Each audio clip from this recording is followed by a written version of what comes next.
con João Paulo Garrido Pimenta en esta nueva edición del ciclo de charlas del Bicentenario del Diario La Gaceta. João Paulo Garrido Pimenta es profesor doctor en el Departamento de Historia de la Universidad de San Pablo, Brasil, y además autor de un libro que se llama Estado y Nación hacia el final de los imperios ibéricos, Brasil y el Río de la Plata. Muchas gracias, João Paulo, por acompañarnos en esta entrevista. A ustedes por la invitación. ¿Qué significa el 9 de julio de 1816 para usted, que es un catedrático brasileño? Sí, bueno, tiene una enorme importancia en el proceso histórico en Río de la Plata.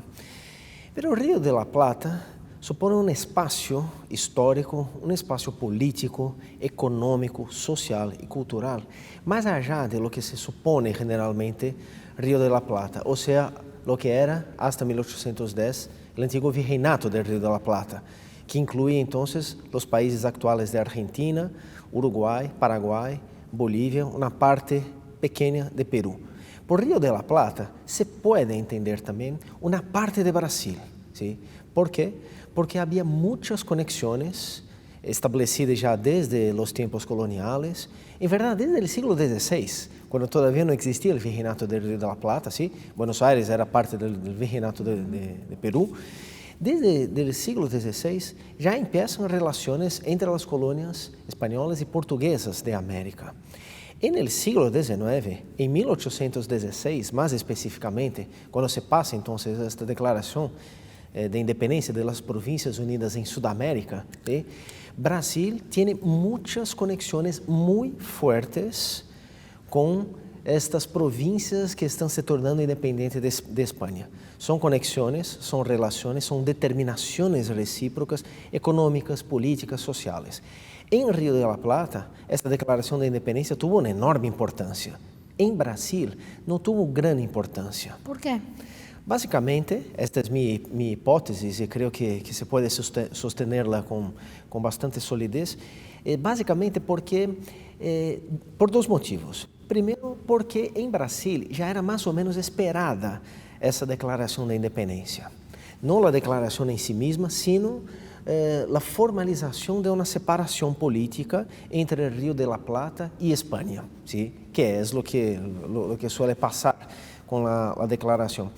Desde 1808, pero principalmente desde 1810, los políticos portugueses en Brasil, los diplomatas, la gente de la prensa, muchos de los grandes comerciantes ya tenían en sus expectativas esta separación entre el Río de la Plata y España. La observación que se hacía, y era una observación bastante criteriosa, bastante interesada, bastante detallada, esta observación que se hacía en Brasil de los sucesos de Hispanoamérica y en especial del Río de la Plata, estimulaba la perspectiva de que luego se pasaría esa separación. Así que cuando viene la declaración no es una gran sorpresa, esa es una cosa.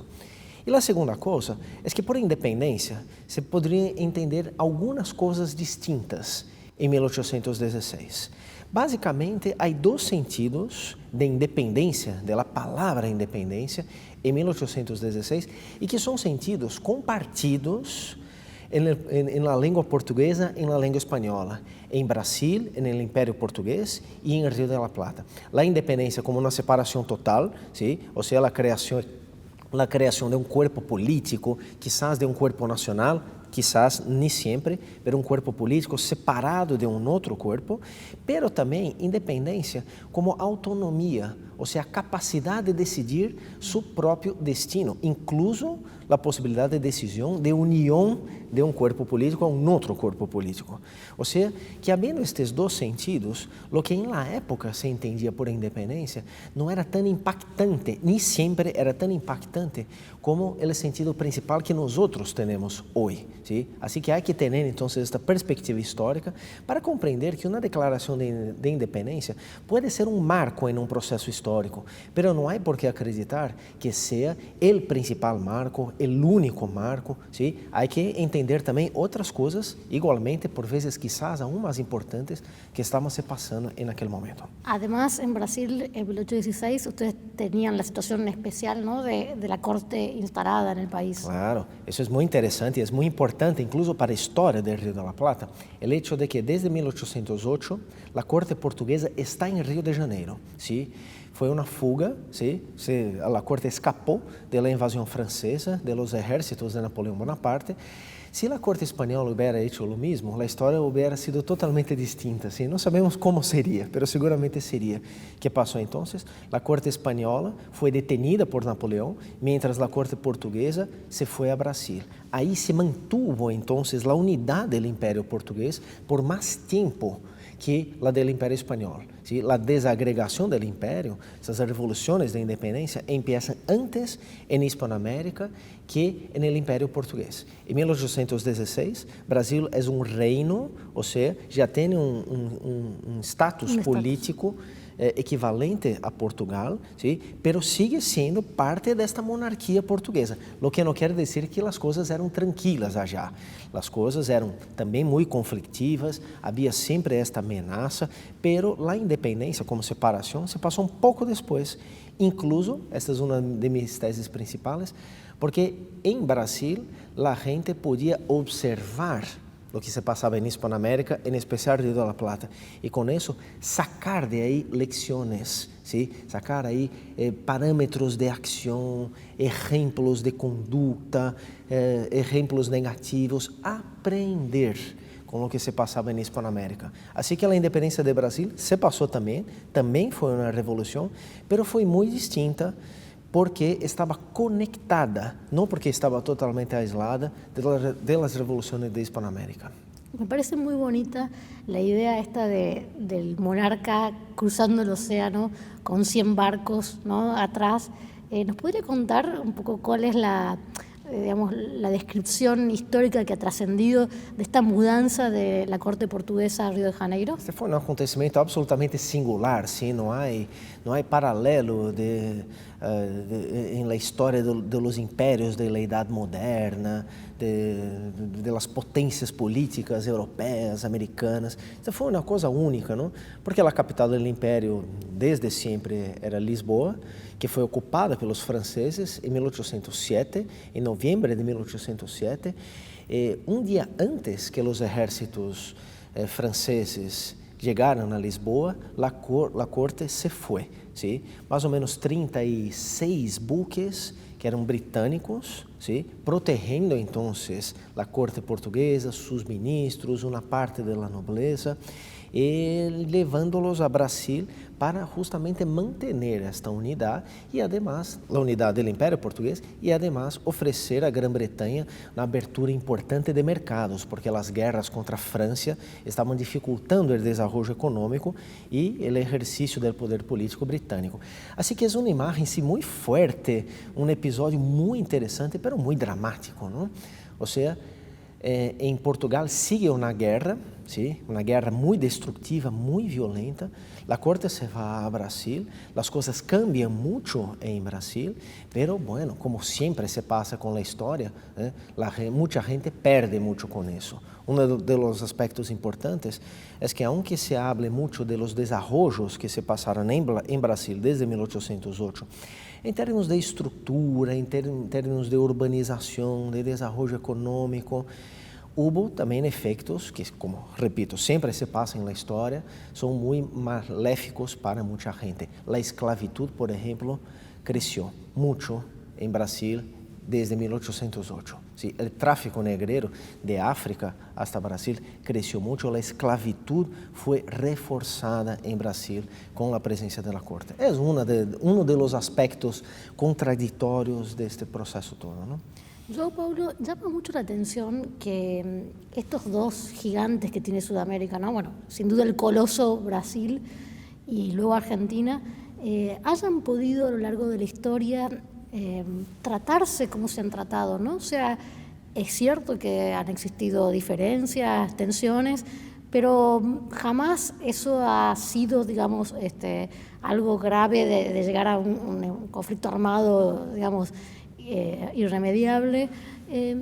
¿Por qué? ¿Por qué este entendimiento tan difícil, ¿no? Cuando uno piensa en otras grandes naciones, así potencias territoriales del mundo, ¿no? Sí. Bueno, yo tengo la oportunidad de ser muy enfático con la siguiente idea. Pocos países del mundo tienen una historia tan cercana como Brasil y Argentina. Yo podría poner ahí también Paraguay y Uruguay.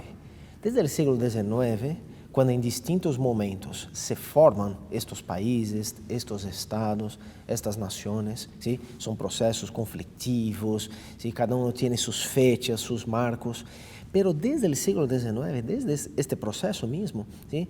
Son formaciones interdependientes, ¿sí? Así que la historia de Argentina es en parte la historia de Brasil, la recíproca es verdadera, lo mismo vale para Paraguay y Uruguay. Desarrollaron siempre relaciones contradictorias, como son siempre las relaciones en el sistema internacional de los estados soberanos, ¿no? Son siempre relaciones que tienen que ver con intereses, ¿sí? Que por veces son intereses conflictivos, por veces son intereses confluyentes. Brasil y Argentina jamás hicieron una guerra directa desde la guerra de 1825-1828, ¿no? Fue la guerra por la banda oriental que terminó con la creación de la República de Uruguay. Esta fue la primera y única guerra directa entre Brasil y Argentina. Pero eso no quiere decir que esta sea una historia solamente de amistad diplomática, ¿sí? Repito, las relaciones internacionales suelen ser siempre muy conflictivas.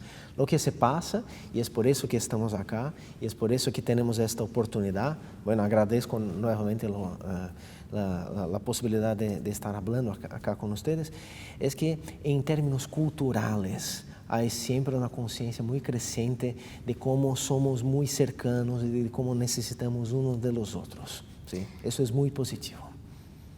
¿Qué me cuenta del presente de Brasil sintéticamente? Es un país que nos tiene a todos anonadados, ¿no? Con sus noticias diarias, Sí. tanto en la justicia como en la política, se ve como un estado de ebullición. ¿Es así como lo sienten quienes viven en Brasil? Sí. Es interesante y importante destacar que hay un gran mito alrededor de la independencia de Brasil, ¿no? El mito de que nada de significativo, nada de muy convulsionado se pasó, que fue una independencia pacífica, tranquila, sin guerras, sin destrucciones, un acuerdo entre élites y que eso sería una marca de nacimiento de Brasil. Que Brasil seria então um país com um espírito para a conciliação, um país de alma tranquila. Isto é um mito, ¿sí? Todo mito tem uma punta de verdade, pero todo mito tem uma grande parte de irrealidade, ¿sí? A insistência desta ideia de Brasil como um país que se supõe tranquilo, bueno, a independência de Brasil não foi nada tranquila, foi muito conflitiva, e a história de Brasil é cheia de conflitos, com algumas revoluções, com grandes enfrentamentos sociais, episódios de violência. Esta insistência em la ideia de Brasil como um país de alma que se supõe tranquila, impide incluso que se evalue corretamente episódios como os episódios del presente. Porque lo que se ha pasado en Brasil fue, esto es una unanimidad entre todos los analistas serios de la materia, fue un golpe con sus características propias, pero un golpe, la sustitución ilegítima de un gobierno legítimo. Pero el discurso de Brasil como un país de la conciliación está siendo muy utilizado por el actual gobierno, que es un gobierno sin bases legítimas, está sendo muito utilizado para passar uma ideia de que, bueno, com o Brasil todo ao final se passa bem, ¿sí? Este é um momento muito preocupante, não somente para a história de meu país, sino para a história de todos os países de Latinoamérica, incluso de um sistema mundial, onde o Brasil tem um papel importante, como tantos e tantos outros países. Uma violência política muito séria, uma mais em la história do Brasil. ¿Cree usted que este aniversario tan significativo va a tener algún impacto de tipo de producir cambios, de producir reflexiones que puedan proyectarse para el futuro, o cree más bien que va a ser una efeméride más, ¿no?, en nuestro calendario? Como historiador, yo creo en la fuerza del conocimiento, yo creo en la eficiencia del pensamiento crítico como una herramienta de cambio social, ¿sí? Así que sigo creyendo, y lo que veo acá en Tucumán, lo que vi antes en unas jornadas preliminares que hubo en Buenos Aires, lo que vi acá es muy positivo en términos de seguir creyendo que las conmemoraciones pueden ser bien aprovechadas para difundir pensamiento crítico, ¿sí? Para celebrar, puede ser, las sociedades tienen necesidad de celebraciones, es normal eso, ¿sí? Pero que las celebraciones no solo no sean un impedimento, sino un estímulo al desarrollo del conocimiento, del pensamiento crítico, del choque de ideas. Lo que veo acá en este evento en Tucumán es muy positivo. O sea, un espíritu de abertura del pensamiento que me pone muy contente y que me hace seguir creyendo que nosotros, los historiadores, tenemos una función social. O sea, somos agentes de estímulo al conocimiento de lo que se pasó en el pasado, de lo que se pasa actualmente en el presente. Estoy muy contente con esta oportunidad que veo, repito, como muy positiva estas celebraciones del Bicentenario acá en Argentina. Muchas gracias, João Paulo Garrido Pimenta. A ustedes un gusto enorme.